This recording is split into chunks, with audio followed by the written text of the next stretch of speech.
Hey, what's up, guys, and welcome to Let's Get Real with me, BRANDONHO, the show where everything is real, real stories of faith, real conversations, and real testimonies. But first, let us roll the intro. Here we go.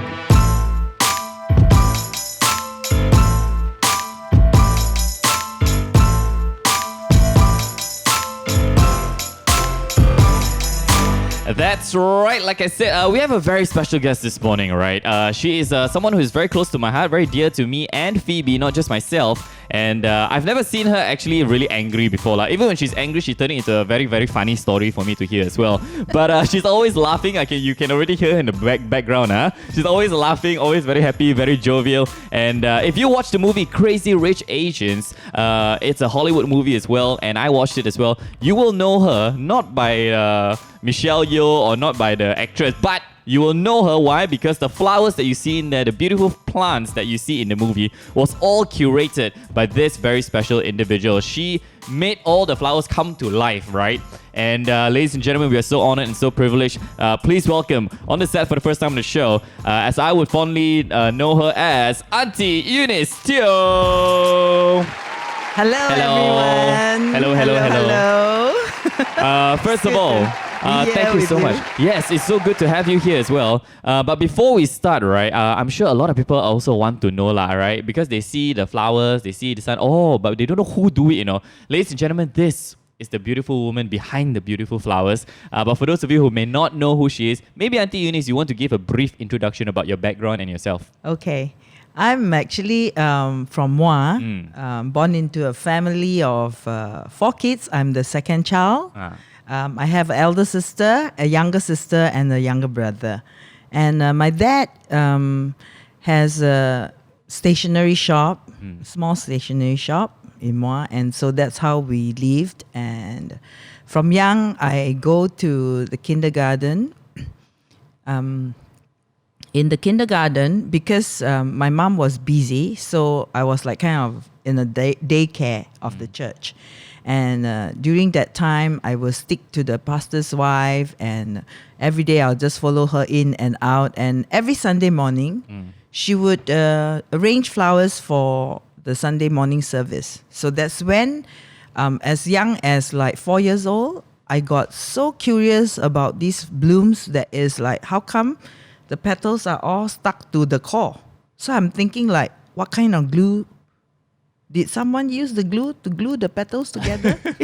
So it's like from young, that was the thing that sparks me in my head or my heart. I don't know. But since that day, I have a fascination. Yeah. And I've lived with flowers all the days of my life. I've been to Auntie Eunice's house, especially where you work, right? Where it's literally like it's the most beautiful jungle. Yeah, why? Because jungle. it's you think it's a jungle, but in a jungle you see all these trees, barks, no color one. But you go to her jungle, right?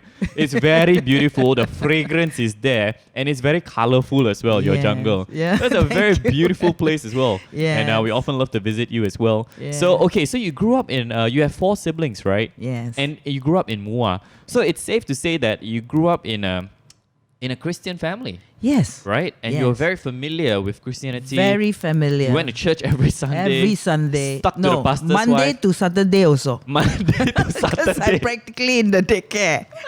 So you were all around Christian from Monday all to around, Sunday. from the day I was born. Wow. Yes. Oh, that's amazing. Yeah. And so were your family? I mean, your parents were also Christians. Yes, my parents. Yeah, my grandmother. Wow. My grandfather, the whole family. Yeah. Except a few uncles. Yeah, right. Yeah. But here's the thing, because I grew up in a Christian family as well. But I feel that growing up in a Christian family, I don't know about your experience, but was it for you something like a lot of people who grew up in Christian families, they sort of take their faith for granted, because you know what I mean? They go to a Christian, they go to Sunday school, kids club, or youth service. Their whole life they play in and Christian families as well. That sometimes they take their faith for granted.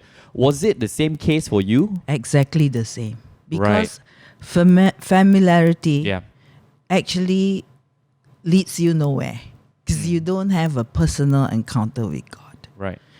Your life is like, okay, I know Jesus. They're the one in the manger. Yeah. Yeah. Every Christmas you see him in the manger, and that's all.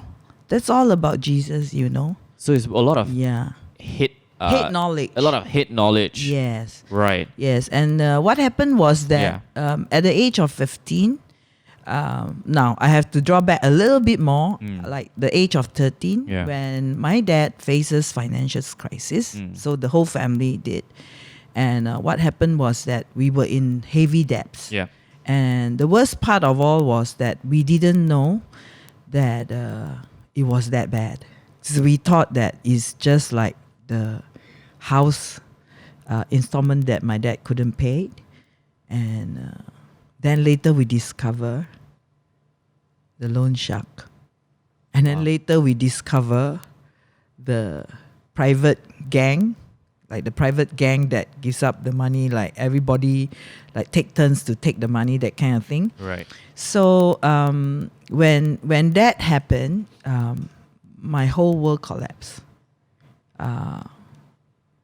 It is like you so helpless. It's so helpless. But you were old enough to understand what was going on. I would say I was forced to To- understand, Right. because a lot of things are changing.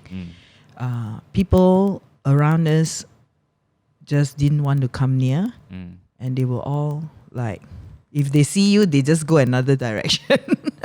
180 turn. It's the Teos. Wow, fighty. They really run. Right. Because I think people are so scared that we might ask for money. You know. So at that time, for the first time that I really cry out to God. But I know very little. Yeah. I know very little of who this Jesus is. Although I go to Sunday school, I go everything, youth. I was even the youth leader. Oh, wow. You know, in that youth group at that time. But with all the hate knowledge, it's really not getting anywhere. But the basic that I know is that I need to pray. So one day, at the age of 15, the situation didn't get better. At the age of 15, within that period of time, we had a prayer meeting. And it was an overnight prayer meeting. So from the age of 14 to 15 to 17, coming to 18, it was all the time in a prayer meeting. And that kind of prayer meeting is like overnight one. You don't get to sleep. You only get to go toilet. Yeah. Fasting and praying. There's Right. a lot of that. But it was at that time that I really experienced the baptism of the Holy Spirit. I remember that night when the Holy Spirit visited us as a group. Things changed. Things began to change. I began to felt in my heart, Jesus is not that Jesus in the major. Jesus is just not that Jesus who we think about, but is not connected to my world. So in that time, we were praying actually for the church revival. Yeah. And things began to happen. And the Lord actually realigned, cleaned up people's life, including mine. And we experienced like what is like I would call a revival at that time. And we are very trained, like learn to listen to the Holy Spirit and the leading of the Holy Spirit. And so there was a lot of miracles, and the whole group of youth actually stood together, and some family was even worse than mine, that they need help, even with the 3 meals. So what we do, is a whole group of students. So we all keep our pocket money, we keep our like teaching piano, like me, and we just like 10 ringgit 1 week, and we just give it to that family, and then we put together. And there was one of us that was in Penang studying, and it is an orphan. The mother, is widow and orphans, because there's no father there. So we helped, and she was able to complete 4 years of her study in Penang. Wow. Yeah. So actually, the whole group stood together, and I think about it talking to you. Yeah. I really think all this has to come from the Lord and the heart that loves and reach out to the people that is really in need, you know. And at that time, even though we are still in need, I thank God that we were not thrown out of the house. One of my relatives decided to, because my dad wanted to declare bankruptcy, and my relatives actually stopped it, and she took over our house, bought over from the bank, and pay off the loans, and we were still staying there. I'm very grateful to that. But soon after, I left for KL, because after my SPM, I was just praying for direction, and I wanted so much to go to Singapore. Why? Because Sing dollar. Oh. I thought it was some spiritual reason. No. Because Sing dollar. Because at that age, really, when it gets too real to you, the reality, I just all the time in my head, what I had was like, Lord, please help, because I just want to help my dad to pay off all these debts. And at that time, as little as I can, I started going to Singapore at the age of 15 during the school holiday. And one of my far relatives was actually a florist, and she doesn't have a flower shop. She just do the business in the house. So her shop's name is called Home Florist. And then surprisingly, sometimes I think God is really orchestrated the whole thing, and it's like putting everything together for me. And she just like tell me, okay, these are the flowers and the basket and whatnot, you can play with it. So I just starting to like help, like kind of, I remember some memory from the church pastor's wife, and then I just like take the things and I start to put together, and then she would just correct me. But of course, she was not professionally trained, but I just learned from her. And from then, 1984, during my Form 4, I started doing the flowers for schools. The school, any function, anything, the headmistress will call for me. We're very proud at that time. Every time being called by the headmistress. But no money lah, no ringgit, no Singapore dollar. No, they pay. Oh, God lah. Very little. But very little. Right. Like sometimes I service, sometimes, if they ask for fresh one, I need to buy. Then I said, sorry, this one is 10 ringgit lah. They pay, and then I even did most of the teachers' house flowers were all done by me, like artificial ones. So I'm very grateful. And at that time, I started to tell my mom, why not we start to sell some flowers here in the shop? My father's shop is a stationery shop. So suddenly one side of the shop has got flowers popping up. And then we went and talked to my dad and my mom said, okay, let's go and talk to people. So we started talking to bridal houses, and we contracted like bridal bouquet for pictures. Wow, I tell you, good business. Thank God that through these little things, we can get extra incomes. And then we start doing condolences flowers. But at that time, when you are not professionally trained, you really don't know when you make mistake. Yeah. So I can do an arrangement, 180 degree. And then when I let go of my hand, the flower just pop, bow down at you. That kind of thing. So it's just so much of like learning from my mistake. Right. And I get very frustrated. Sometimes I'm thinking like, why yesterday I do so nice, today I do not nice. But I don't know why. I don't know what's the reason.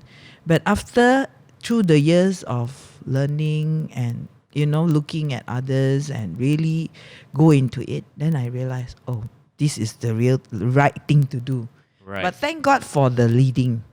It's like through this channel that we slowly recover the economy in our house. Right. Yeah. Now, I want to also talk a little bit about Japan. Because as I understand, we've spoken about this before, and you told me that you did manage to go all the way to Japan to sort of improve on your craft, to learn, like you say, you learn a lot along the way through trial and error. Yeah. But you had the opportunity to go to Japan to sort of learn this floristry, right? Yeah. And but things didn't go as planned as or as you thought when you were there. And and a lot of times I think when I heard from your story that things turned out to be a little bit more tougher than you thought it would be.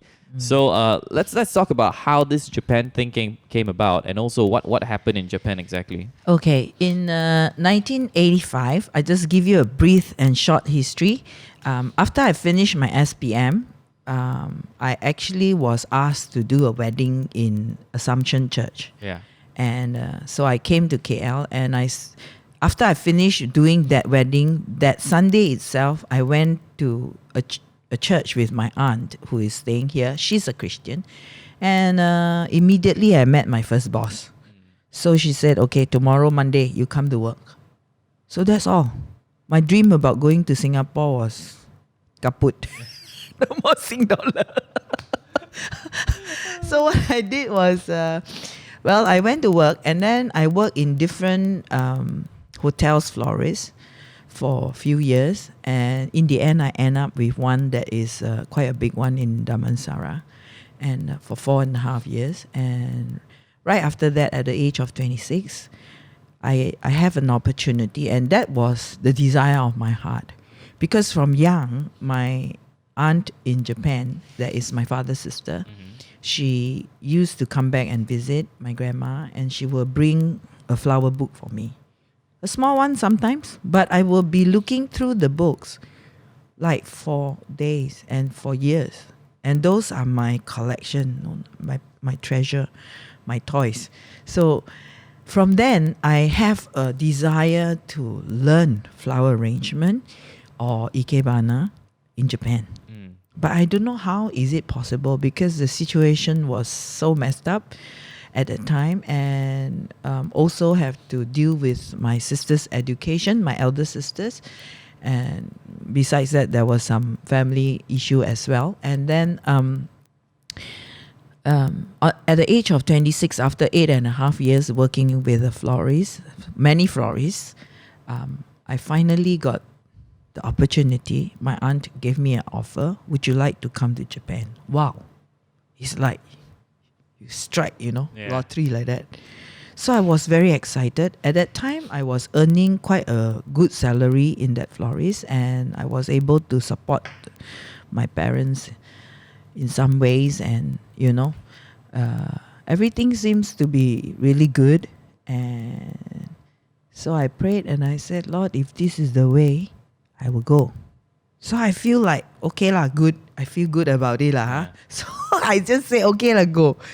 So in the midst of preparation to be in Japan, I have to go through all the papers. And through that, in the beginning, I realized that things are not that like as what I was expected, because when my aunt offered to have me there, it was kind of like sponsoring. Right. But when I told her about my air ticket, she said, okay, you need to go and find your own air ticket. Oh. So, wow, suddenly I have like a big mountain coming down on me, because to take out a few thousand to buy the air ticket alone, it was really tough. And then later on with the clothings and the languages and all that, so I thought I would want to prepare myself. But when I asked, she just tell me, okay, don't need. So I thought, okay, no need lah. You just go there, because you can't tell the government that I'm coming to learn flower arrangement. So you have to enroll yourself in a language school. So that's why I have to go to a Japanese language school for my visa to stay and to learn flower arrangement there. So that was what happened.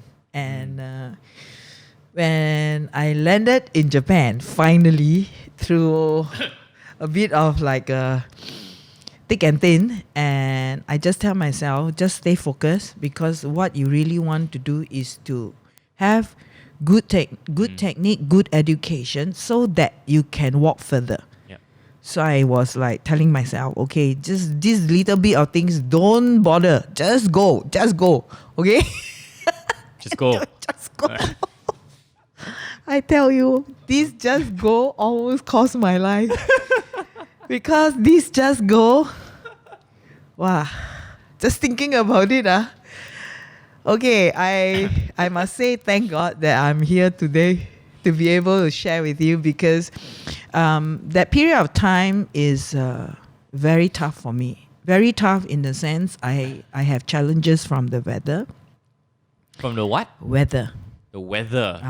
Oh. 'Cause I went in March. Okay, understood. It's spring. Uh-huh. So it's a little bit chilly.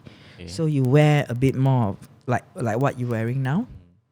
But that year, there wasn't summer. No summer. It went from spring to autumn. So the place that we stayed, it's 4 in the night, 4 degree towards the evening. And then 7 in the morning. And then 22 in the noontime. And then it just fluctuate like this. Like in one day you have 4 seasons. But the problem is I have no money and I have no proper clothing. So I was just wearing my Malaysian clothing with like some t-shirts, long sleeves, and then jeans. So I brought 3 pair of jeans. I think about 4 or 5 pairs of t-shirts, short and long t-shirts, and that's about all. And so when I went there, first thing I realized that was actually,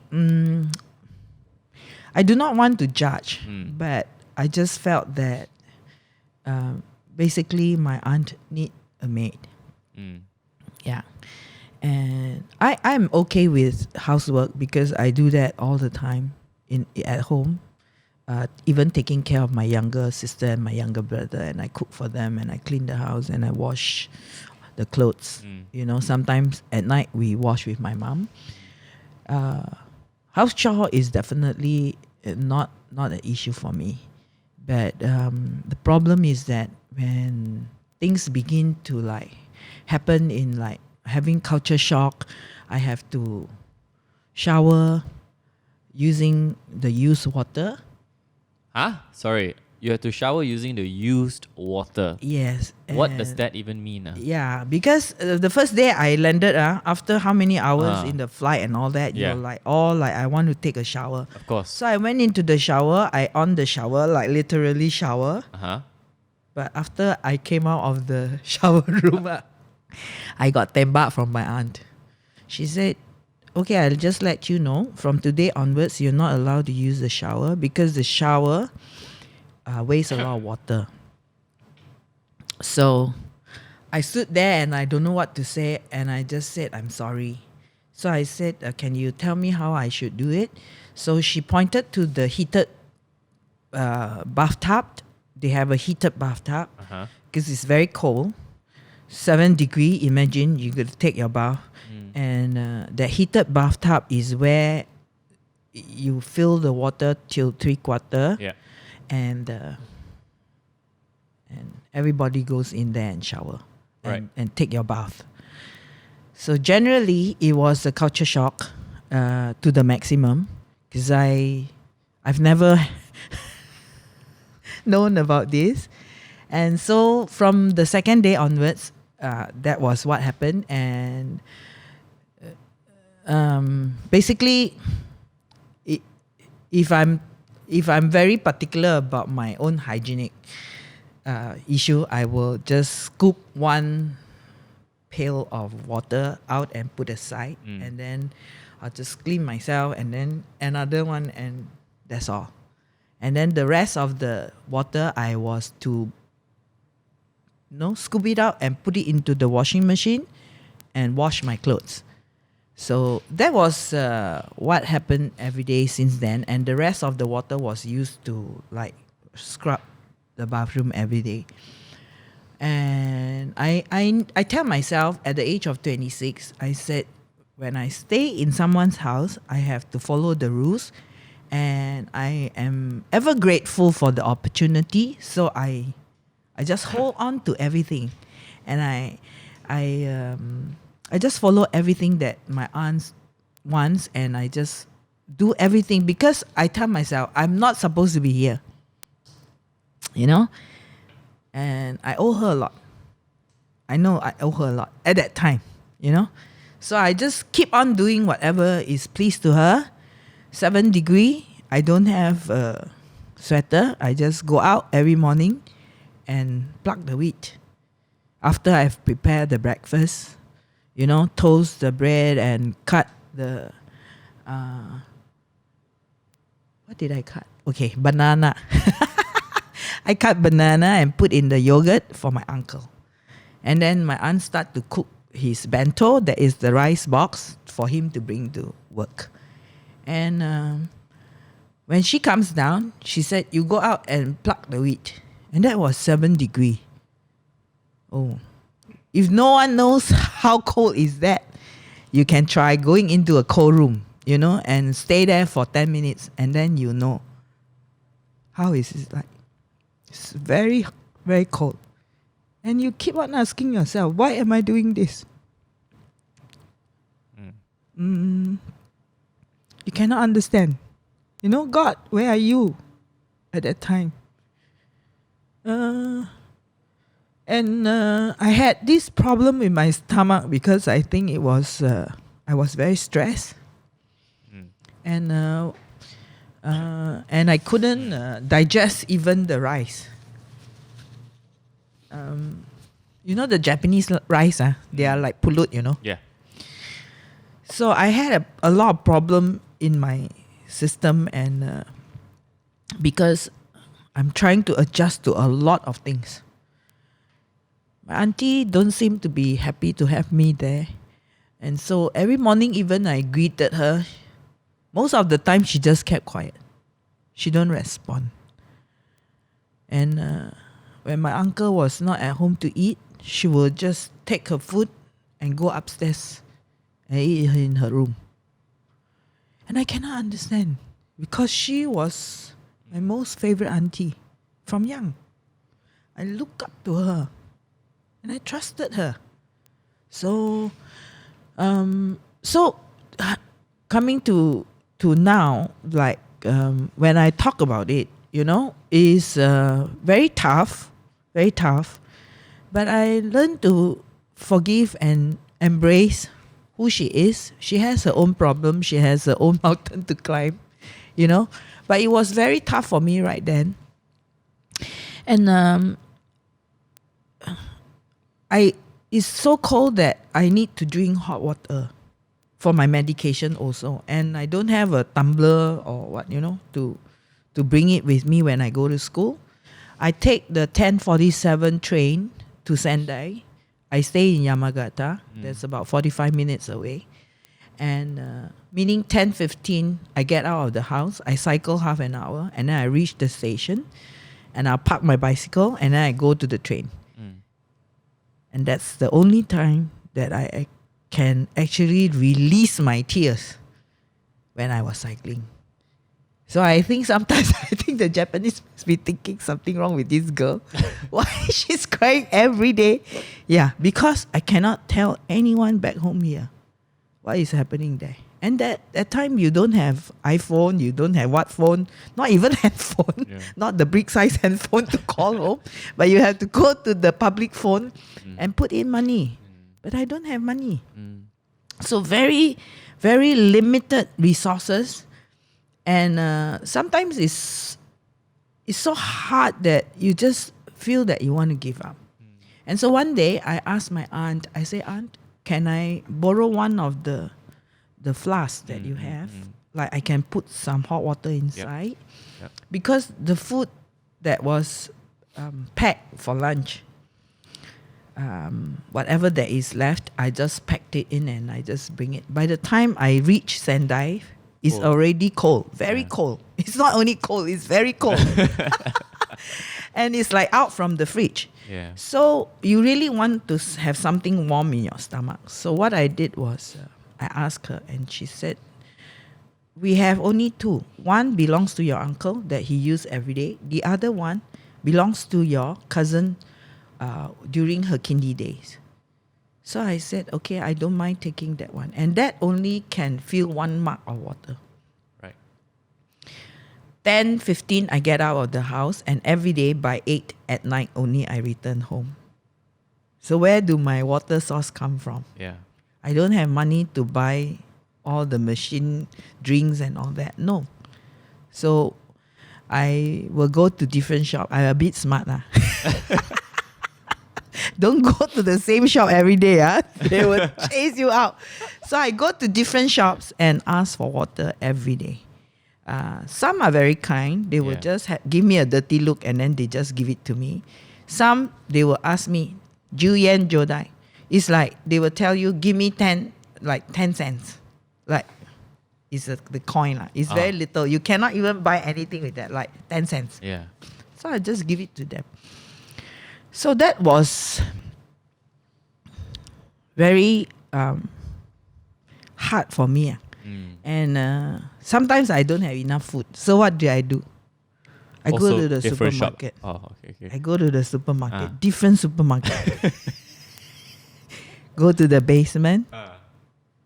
They have all the food tasting there. She just take the tester. Just eat the tester lah. Wow. So different days you go to different place, but not every day I am able to do that. Yeah. So, but I thank God. Of course, there's a lot that you feel inside. It's so humiliating. It's so humiliating for me at that time, And I'll just keep on asking God, where are you? I don't have Christian contacts. I no church, no friends, no nothing.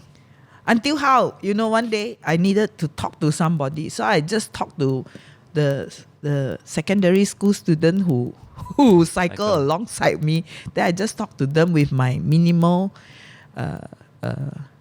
Japanese. But I'm very thankful that for my flower teacher, Tezuka Sensei, she is very kind and she saw what was happening. I didn't tell. And she saw that how come I'm wearing like 3 shirts together and then I don't have a jacket, I don't have like things, and she asked me, would you like to come and homestay in my house? Of course I thought, wow, that was like a rescue, but on the other hand, I didn't want to accept it because I didn't want to hurt the family. So I just decided in my heart that, okay, I will just go. Again, just go lah. Yeah, just go. Yeah. Don't bother. But things get tougher and tougher. And because of the stress, I get constipation. I got stomach problem. And then I face up with every week Japanese language test. Of course, that one, the person who sat next to me, very kind, China girl. She's so good, okay? She's such a pro. She can finish her test in 10 minutes. Oh. And then she will slide her paper towards me and, hey, copy lah. Because if you don't get past, you don't get to stay there. Oh, the visa will have a problem lah. Yeah, because they take your Purata marks. I see. Yeah, but thank God. I mean, these are some funds that I had in all the midst of all that. And then I see my China classmates that they don't sleep at night and they cook rice for a bento company, like as much as a classroom size of rice every night, wash the rice and all that and cook. And they couldn't hold up to the classes. Sometimes they fall asleep. And then I tell myself, and there's one English teacher that sat right in front of me, gave birth 2 days, show up in Japan because visa about to expire. If she don't come, she don't get the chance. So she came during her confinement, my goodness. Wow. And she was eating what? White rice with 2 strands of bak choy and a bit of soy sauce on top. So at that time, I asked myself, is that so difficult for you? Is it really so difficult for you? So when I saw my classmates, but some are of course very wealthy, I have a lot of mixed feeling inside me, It's really like, God, there are more people that are more needy than me. Yeah. So I keep on going. So there was an incident that happened one day in Japan. I was so discouraged and I tell myself, why do I need to fight? I don't need to go on anymore. I can call Florist if I want to. So I decided when I came back home after cycling, I just kneel at the side of the bed, and there was no heater. It's really freezing cold. And I told the Lord, I'm sorry, I think I cannot do this anymore.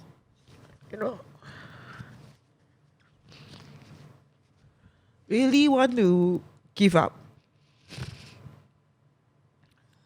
Very hard, very hard. Too hard. Cannot go on. I just tell God, sorry, I cannot. I really cannot do it.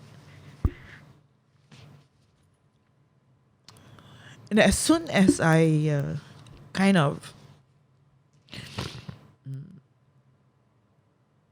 say that, the whole room is just suddenly filled with lights. And I felt like Jesus was just, really felt literally someone was just sitting next to me. And then suddenly the whole room is like filled with light, and then there's a warm stream of like fountain, coming through my heart. And I was just crying and crying and crying because I felt that, why I have to take all this shit? Why should I? What did I do wrong? So, right from that day, that encounter with God, I call it, there was a lot of strength that I found in my heart, that I could be joyful. Even in that midst, situation didn't change. It didn't change till the last day when I left Japan. It was a very short stay. It's less than half a year. And we were at the airport, and at that time, I was about to check in. And I said to my aunt, Aunt, thank you very much for having me here, And as I turned and walked away, I thought she wanted to say something. Yeah, she wanted to say something. And she said to me, I just want to tell you, I will not be your sponsor anymore to Japan. So I was very sad at that moment, because I didn't quarrel with her. It's just that she felt that, oh, okay, I feel that you are not suitable to stay here. So I was like kind of, if you like to go back, you can go back. Yeah. So I did whatever that I think, I can and I could. And as she said that, I move forwards. Of course, I feel very sad in my heart. But immediately the Holy Spirit spoke and said that your future is in my hand. That was that short sentence. Your future is in my hand. So I came back here.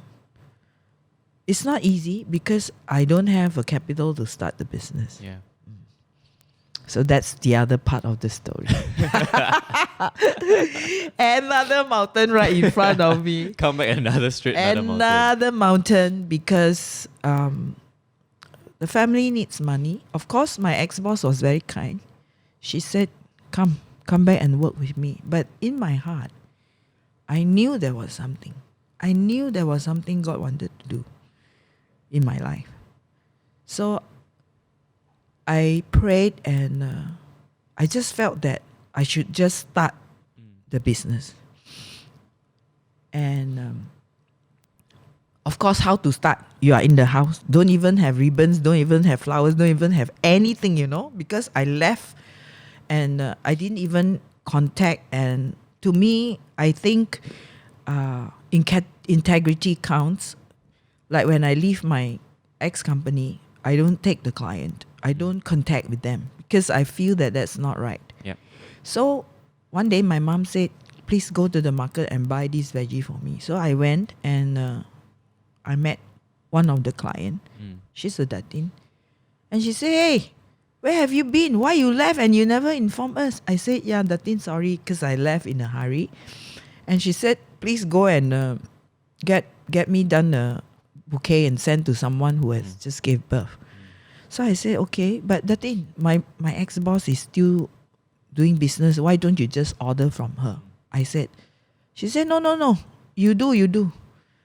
Then I said, okay, are you sure? She said, yeah, you do. So I took the order and then my problem came because I don't have, the order was 80 ringgit. I don't have 40 ringgit to raise that bouquet. I don't have money to buy flowers to make that basket, you know. Yeah. So I called my boyfriend, who is then now my husband, and I said, I need 40 ringgit. Can you give me 40 ringgit? I need 40 ringgit to buy flowers because there's an order. The question is, did he give or not? Yeah. Okay, pass the test lah. He didn't hesitate. Wow. In fact, Uncle Kelvin, Yeah. he quietly actually TT the money, you know, to me, you know, in Japan. He only earns like few hundred, but he sent half his pay to me. Wow. Yeah, because I cannot survive. Wow.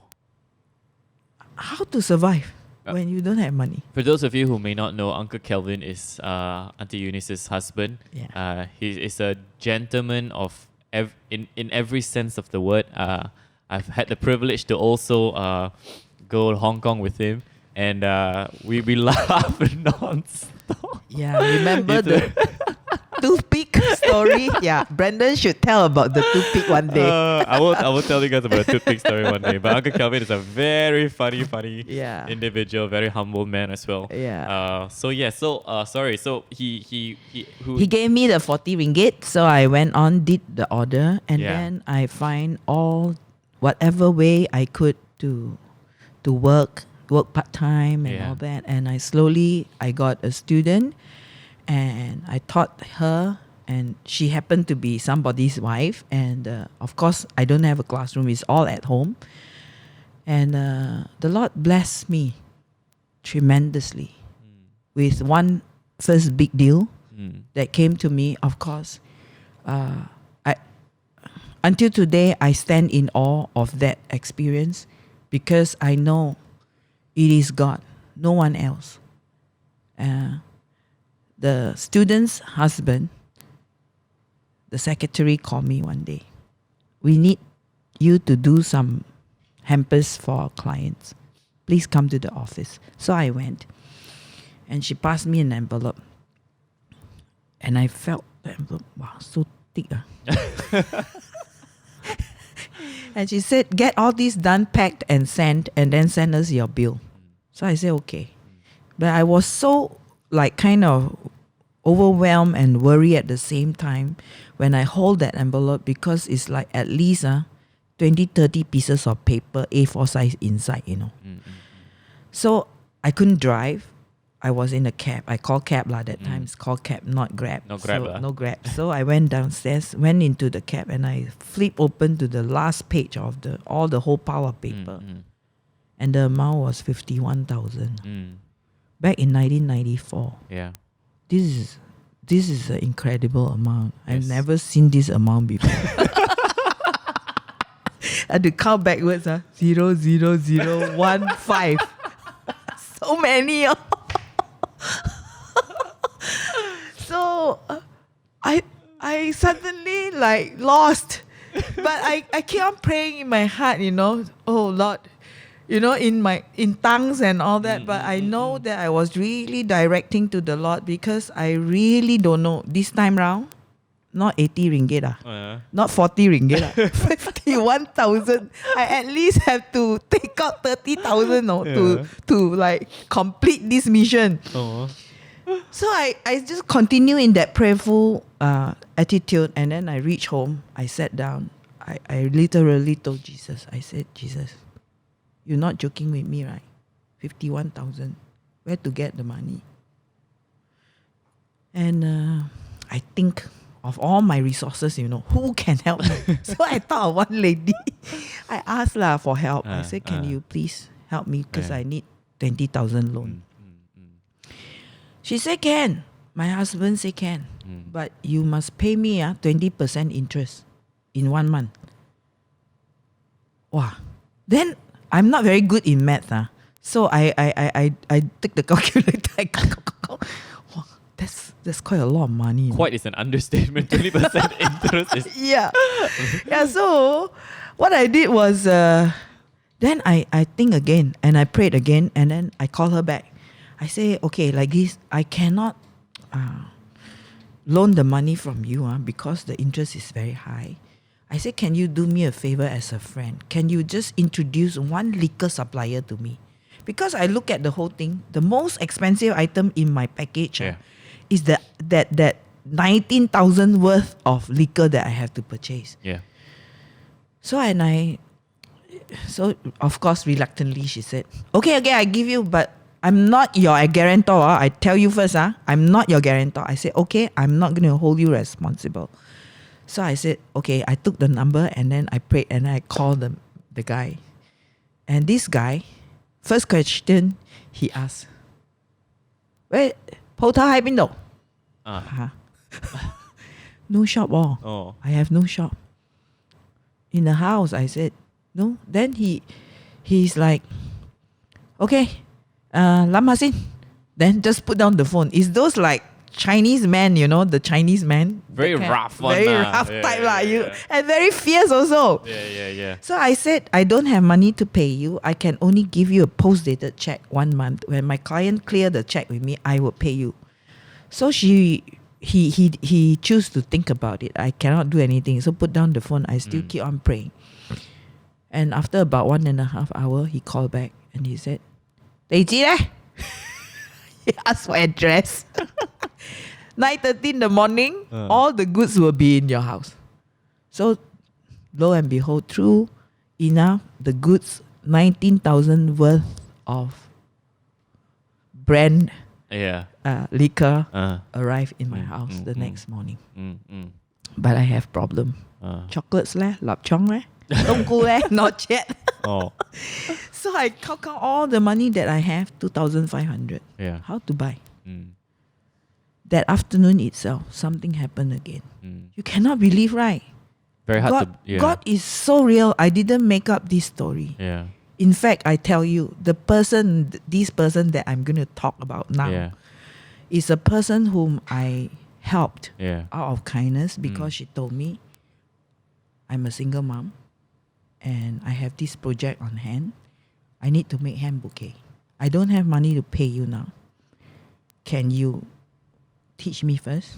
I go earn the money and then I come pay you. I said, okay. And then I taught her. So that day afternoon, she called me. Teacher, I need to come and see you now. I said, no, please don't come. Because I'm very busy. I have to sort out this problem, so big as a mountain. And then she said, no, 5 minutes. I just come only, 5 minutes. I want to tell you something, 5 minutes. No choice lah. So I said, okay, you come. 5 minutes, promise 5 minutes. Ladies, they come in, they talk, 5 minutes. It can be 5 hours, So she came to the door. So I saw her hugging something, in front of her chest, like a bag. So I opened the door. She came in. She said, lock the door. So go inside. Put on the table. There, your money, the school fees. 4,000, my client pay me cash, so I come give you lah. I don't want to go to the bank. I just give to you. I really, like my whole mind is blown up, I cannot believe, at this kind of time, God showed himself. God is telling me that I'm with you. So I took the 4,000 that she gave me, cash, and my 2,500. Okay, before I go further, I just want to tell you. 3 months ago, this person's daughter that came with her as a little girl last time, she came back to me and she introduced herself. Do you know who I am? I am that little girl that came to you with my mom before. And she's now also learning from me. So I asked to see her mom, and we met up. Wow. And I told her the story. I said, do you know what happened when you gave me that 4,000? Yeah. And I shared with her. This was God. Wow. Amazing. Yeah. And so I took the money and then I went to Kedai Ronchet in, where you call that? Pun Sampah. Where is it that you call the Chinese market downtown. Yeah. And I said, I have 6,500, but I need 10,000 worth of goods. So can I give you a post-dated check beside this cash? He said, yeah, of course. Wow, put everything on the lorry. I came back home. Happily, I just executed all the plans, sent out all the orders. And thank God, I said, okay, everything is settled already. So sit back and relax. And then, in 7 days' time, I thought they're going to take like 30 days to pay me after I submitted my invoice. Yeah. 7 days' time, they call. I said, please come to the office. So I was thinking, did I do something wrong? No, I didn't cheat. I give everything. Yeah. Is good and quality food I put in. I never cheat. I never pull out some lapchang or anything. No. Everything is like original, I pack nicely. And the secretary stepped into the waiting room and gave me a piece of paper. It's like the acknowledgement for checks. And then there was a check right in front. That was the 51,000 worth of check. And I just want to give God the glory because I think we can work very hard, we can try very hard, but really the opportunity come from God. Yes. And God is the one who opens up the door and opens up the resources and whatever not that I need to walk this path. And so I was kind of like secure in a sense. Yeah. That I know when God gave me something, God is going to provide it. Amen. Yeah, whatever that I need along the way. Amen. Yeah. So I thank God for experiences like these. Wow. Yeah. Although the Japan experience was very painful. Yeah. But after these days, from 1994 to 2020, I can really smile and said, even it's so painful, God has actually like putting the foundation, and putting my backbone in place to gear up for bigger mission and bigger tasks that I need to do. Yeah. Like the Crazy Rich Asian. We haven't even got a chance to speak about the movie yet, Yeah. We haven't even so that's the prep. So now whenever I speak to people, I usually want to encourage them that even if you are in this situation right now, everything seems so impossible, so dark. It's like you can't even see a light at the end of the tunnel yet. It doesn't mean God is not there. Yeah. Because He's just preparing you. Like a seed in the soil. In the soil, they don't see sunlight yet. Yeah. But what is happening? Everything is getting together to burst. So it's that stage of life that God puts me through. Yeah. Extreme weather, extreme culture, extreme adventure. Yeah. And that leads to another adventure in Hong Kong. Yeah. That I was sent by the country to represent Malaysia for Hong Kong Flower Show twice. And twice in Melbourne and Japan twice. And so the Hong Kong one was one very unique one. I just like to share to encourage everyone. Yeah. And different culture again. So I was with my team and we worked. We put up the exhibit and we won gold that year, the second time. First we won silver and then second round we won gold. And we have to maintain the piece. So the school was about to reopen. So my children was with me. And as young as they are, I make them work. Child labor. But of course it's like not tough job, like things that they can do, soak the foam and then move the foam from here to there, you know. They're happily doing because got motivation, want to go to Ocean Park. Oh. So they have to do something. And I tell them, okay, we all have to work for the ticket, we are not just going to go there, you know, the money don't come just like that. Let's all work together as a team. So they flew back and left me alone. And that night was the night that I was supposed to refresh the piece. When I said refresh, means you change major 70% of the flowers. Right. And that piece, for your information, is 12 by 12 feet.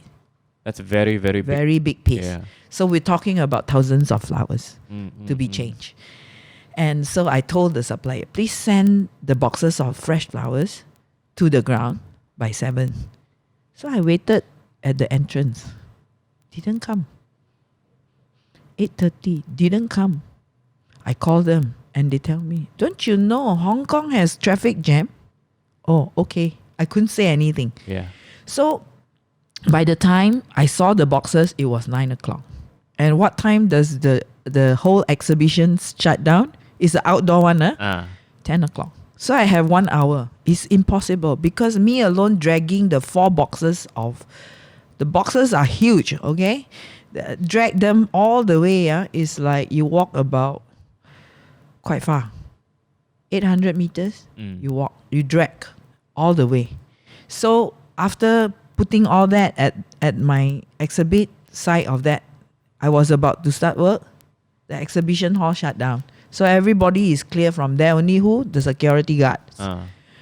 So okay, I still have lights because we got a lot of high buildings. Yeah. So you still can have lights and do. So I start doing quick, do. And then one lady security guard was near my side, and then she was like lingering around, talking to me, and thank God for that. And 12 o'clock, poof, all the light goes off. But far at one of the corner of the building, I can see a red cross in the dark sky. Yeah. So amazing. So I knew in my heart, okay, God is with me. Of course, you will feel scared because it's dark. Exactly. You like 50% light only you can see. But because it's my own piece, so I know what to do, what to change. So I did until about 1:30 in the morning. I walk out alone, Victoria Park. In Hong Kong, and waited for a taxi. Now, I think to myself, if I have not been through all the tough shit prior to that, I think this is impossible. I think by 8:30, he say he not coming. You say it's okay lah, never mind lah, go back home and sleep. I cannot. Because the next morning, I fly back to Malaysia. Yeah, so I have to get this done by before hook or by I fly crook, back. you have to finish it. No matter how. Even I don't get to sleep that night, I still have to do it. So I thank God for situation like this that prepare me. Even the 6 exhibits overseas, we come across a lot of hurdles, a lot of challenges, but it was just like preparing me to move forward, So so I thought I should share that. It's like the Lord was molding you all the years since you were a little girl, getting you in touch with flowers, seeing your pastor's wife do it, and then your auntie as well. And then of course the Japan experience, People think of going to Japan. Wow, shock man, go Japan. Oh, by the way, the Japan trip, when I came back, 99% of the people that I know, they cannot recognize me because I lost 30 pounds. No way. In 4.5 months. Yeah. So it was quite a bit of fun because I will walk past people and test and see whether they really can. They really cannot recognize you. They cannot recognize me. Wow. I lost so much. Yeah, because it was really tough. It was really tough. But I thank God for all those days that cycling in the dark through the graveyard, because the graveyard is by the roadside. Right. Yeah, and it's 4 o'clock in the afternoon. Yeah. It's completely dark like 9 at night in Malaysia. Wow, that one really Psalms 23 really. So the Psalm 23 is like you keep on in your. I walk through the valley the shadow of death, literally, Fear no evil, Yeah, fear no evil. And I Wow. tell you, your tongue, your speaking in tongues also like Non-stop. elevate to the next level. Fantastic. Now, before I let you go, Auntie Eunice, I do want to touch a little bit about Crazy Rich Asians, right? Because a lot of people know that movie. A lot of people watch that movie. And just quickly tell us, how did you get the gig or the job? How did you manage to do it? And how exciting was that for you and your team? Okay. It's actually an amazing journey, and I've never dreamt anything like this would happen to me. Right. Because I had a call one day by a very old customer, and I don't even remember who he is. And he said, I bought flowers from you, years ago. Like, I said, may I know where is it? Which house? Oh, that one in Road 6. Huh? That was like 16 years ago, And he said, yeah, do you still do flowers? Not. I say, yeah, I do flowers. So can do, Okay, if I show you pictures, all you can do. I say, yeah, can do, no problem. Anything about flowers, I can do.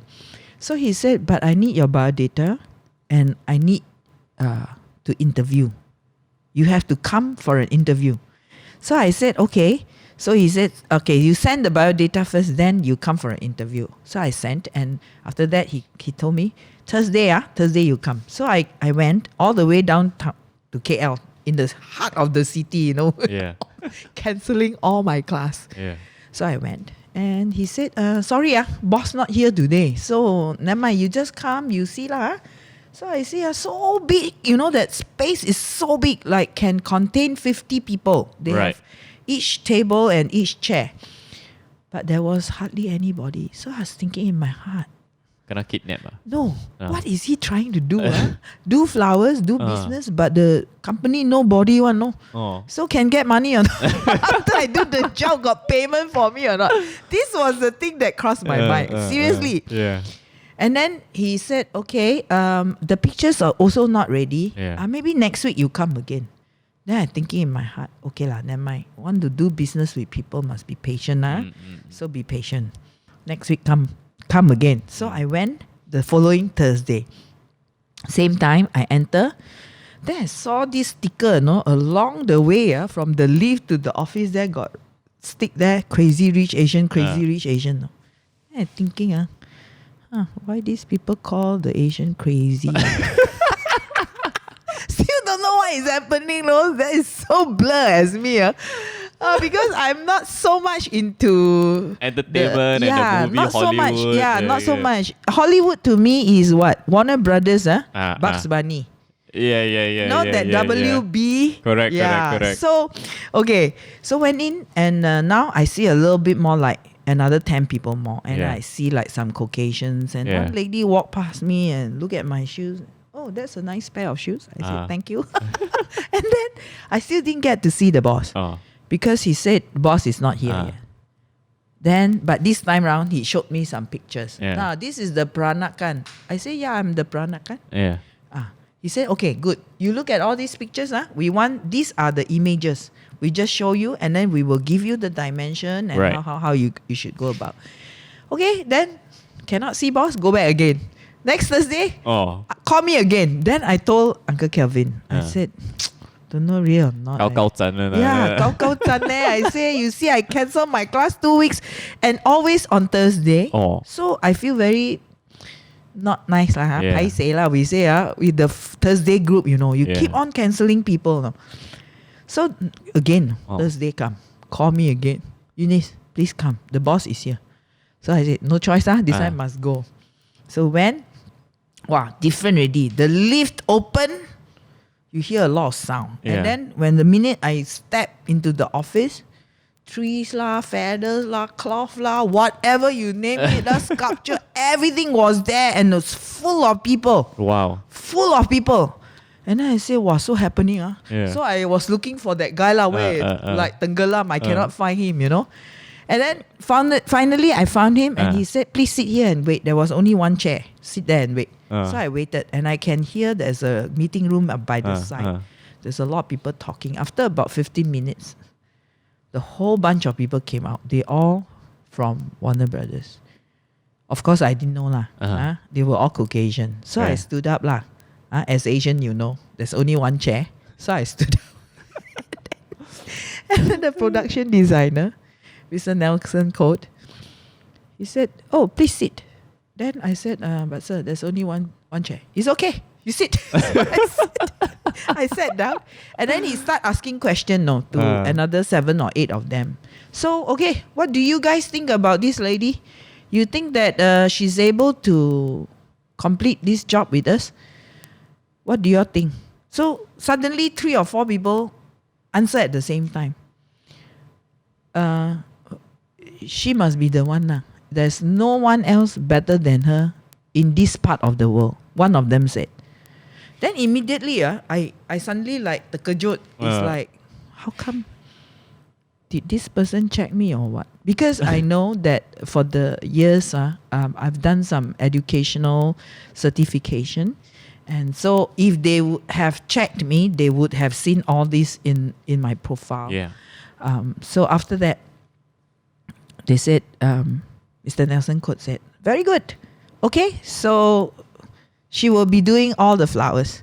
And but we need you, Eunice, to read the script and sign the contract." Right. So I look at him. I said, "Sorry, sir. Can I just do your flowers? You can tell me whatever you want. I'll just do it for you. But I don't want to sign the contract. I don't want to read the script. Is that possible?"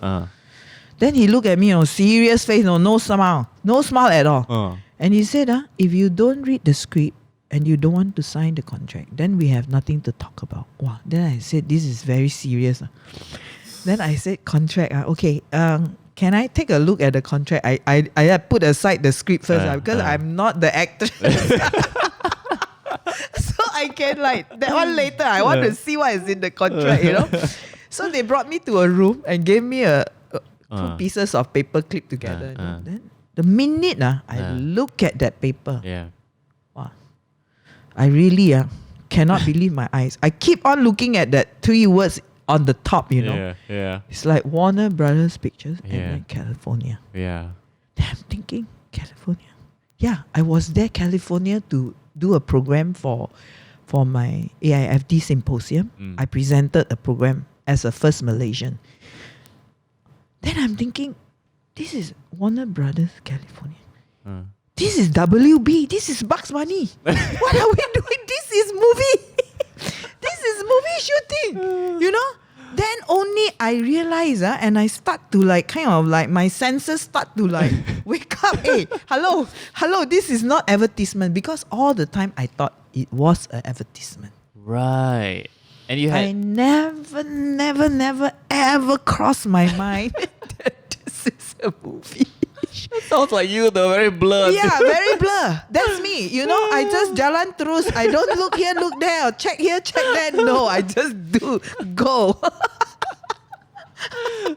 So after about 20-30 minutes, I was in that room, and that girl was waiting for me to put my signature down. Maybe she thought everybody will see the first sentence. You should have quickly put your signature down. Yeah. You have just struck the lottery. Why are you thinking? But I turned to her and said, if you don't mind, give me a little bit of time. I need to read through this. Then she left the room with not a very nice face, but I don't care. I just keep on reading. So of course I read many times, the title, the address there, and then I read the content, and then I just keep on praying in tongues, and I said, "Lord, if you want me to do this, and this is from you, you give me the peace." But really very peaceful inside. But I tell you, on the other hand, at the back of my mind, I am very worried, because I really don't know what is this about. I don't have friends who have this experience. I don't have people to hey, can check the note. Is it like that? No, I have nobody to check. So I call Uncle Kelvin. Hey, do you know this is not an advertisement? This is WB. You remember WB? Then both of us is floating in the sky for half a day. After I signed and gave the copy, they gave me a photostat copy. I took the copy. I get the Grab home, and in the Grab until I reach home, until after 3 days later, I still cannot believe what is happening. And we waited for about 10 days, I Yeah, think. yeah. And the script finally came through the email. And when the script came with my every page, 110 page, Yeah. 10 pages, every page with my name watermark on it. Wow, then I think this is very serious. Yeah. Eunice Teo, this you don't mess. You make sure you do a good job. Yeah. Wow, so I got pressure already. Yeah. And we waited about another 2 weeks, I think. There was no news after the script came. Of course, I don't understand the script. But I tried to read. You know what I'm talking about? I don't know the story. I don't know what head and tail. So when you give me the script, I read also. I don't know what it is. I just read. I just read. Anyway, I really read. I read through it. And when the first set started, amazingly, I thank God that God really showed himself. Yeah. Because for me and my business, because we are not like the supplier or we have a lot of flowers, 6:45 in the morning, I got a call from the green man, that is the person that is in charge of the nursery part. That means they create the garden. And he called me and said, Nelson wants a posy for the table. Can you send it right now? I said, how much time do I have? 30 minutes. And I said, okay, I'll try my best. What's the color? Okay, so he gave me is light yellow, green, and cream. So Right. these three color. I said, okay. So I have to think, the materials comes from where? So I went to my fridge, flower fridge, and I realized, actually, the color that he mentioned, I have it in my fridge. Wow. You see how amazing is that? Because Wow. I seldom buy that kind of color. Yeah. Mostly lilac, pink, pastel, that kind. So I call my assistant. I said, please come now. Yeah. So I got everything ready in a box. And then once her car came to the door, I jumped in and I did the arrangement in the car. And that was the first scene where the movie show where Michelle Yeoh actually having the Bible study with Wow. the ladies. Yeah. That was the first starting point of that movie. Wow. Floral arrangement by me. My goodness. Yeah, and thank God that through the times, though they change very often, because they shoot all in all only taken 2 months in Malaysia and Singapore. So what happened was that when it came to the end of Malaysia, they talked to me and they said, can you recommend someone in Singapore? So I recommended my good friend. We both in the industry for a long time, because I know that people who wants to do this kind of job, you need to be very experienced. Yeah. And so I gave the job to her and said, please liaise with Warner Brothers. So email, everything, they were everything.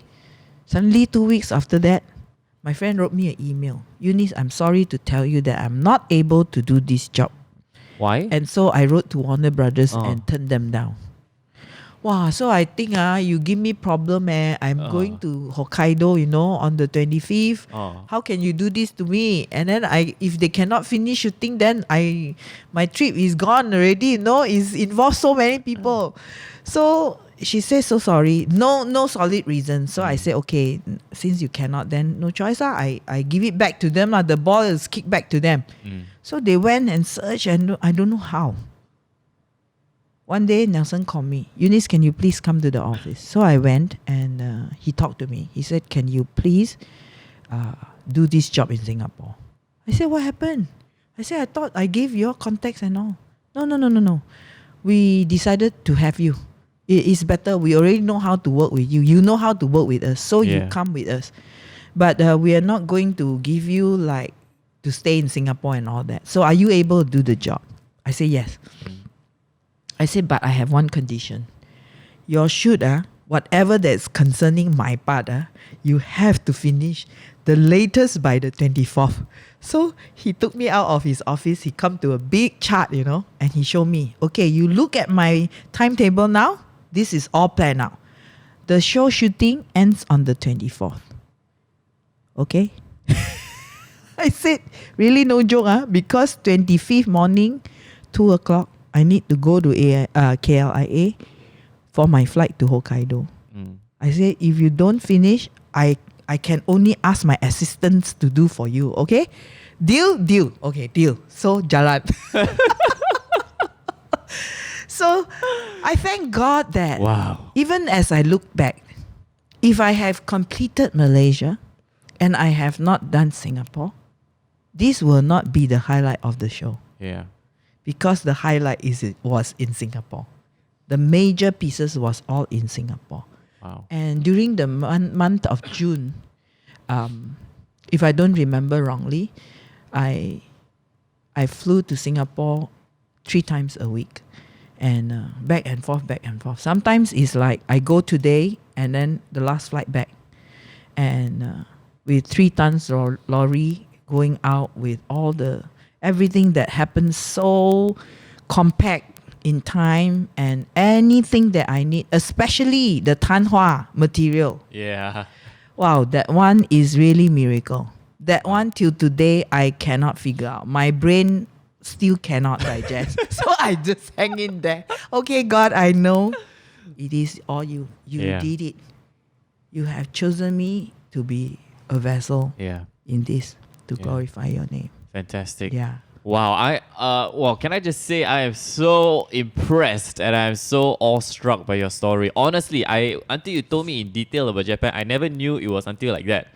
You had to tell me upfront, and then I'm very touched by your story. Honestly, I am, and to see how you still glorify God. I think one common theme that I get a lot from your story and as you share is that how you got a very kind heart. I don't know if you know. I think by now, I think you should know this, that you have a very, very compassionate and a kind heart. And I think the Lord really honors you for that. And how you bless so many people, and the Lord decides to bless you because of that. Yeah. And I hope you know that, and I hope you never ever change. Yeah, I thank God for that. Yeah. I thank God for and that. every time you smile, people, I don't think any layman on the street who see your character like this, laughing hee hee ha ha, would never imagine that one day you have to pluck weed in the 7 degree, don't know what, 7 degrees Celsius, is it? Only have to bathe, use water. Nobody, would have Yeah. actually guessed something like that. Yeah. But we are slowly coming down to a close now, and I want to say thank you so much for being so real with us and sharing very personal stories with us. Auntie Eunice, before I let you go, any last words from your side? Anything you want to say to the viewers? Anything with the Holy Spirit impresses upon your heart? You I can just share. want to encourage everyone, Yeah. whoever that is listening. Through life, God takes moments to mold us, and that's painful. It's uncomfortable. We will have real emotions like loss and fear, rejection and all that. But at the end of the whatever that you feel today, you must know one thing and believe and hold fast that the Lord is with you. The Lord is with us all the time. Yeah. Dark times doesn't mean God is not there. Yeah. Difficult times doesn't mean God is not there. I was full in a sense. Yeah. Overwhelmed by my the reality that I face. That at moment I even forgot that He was there. Yeah. This is human and it is okay. But when we fall, we stand back up, we repent, and we come back to Him again. And no matter how many times we fall, that is how many times His love is there for us. He never leaves. Nothing in this world, nothing at all will separate the love of God from us. Wow. Praise the Lord. Praise the Lord indeed. Praise the Amen. Lord. Amen to that. Fantastic. Guys, again, on behalf of the team at Let's Get Real, we want to thank you so much, Auntie Eunice, for taking the time off to share your story and your testimony with us. We are truly inspired and very, very blessed by it. Thank you so much, Brandon, for this opportunity. You're very welcome. It is so blessed for me to bless the next generation. You're right. Bless many people who are out there struggling. Thank you. God loves you no matter how. Thank you so much. And to the rest of you, make sure you guys subscribe to us on YouTube for more content like this. And don't forget, you can listen to us on Spotify as well, Apple Podcasts and Google Podcasts. Subscribe to the channel, like and share the video. Until next time, my name is Brandon. This has been Auntie Eunice, and this has been Let's Get Real with me, Brandon Ho.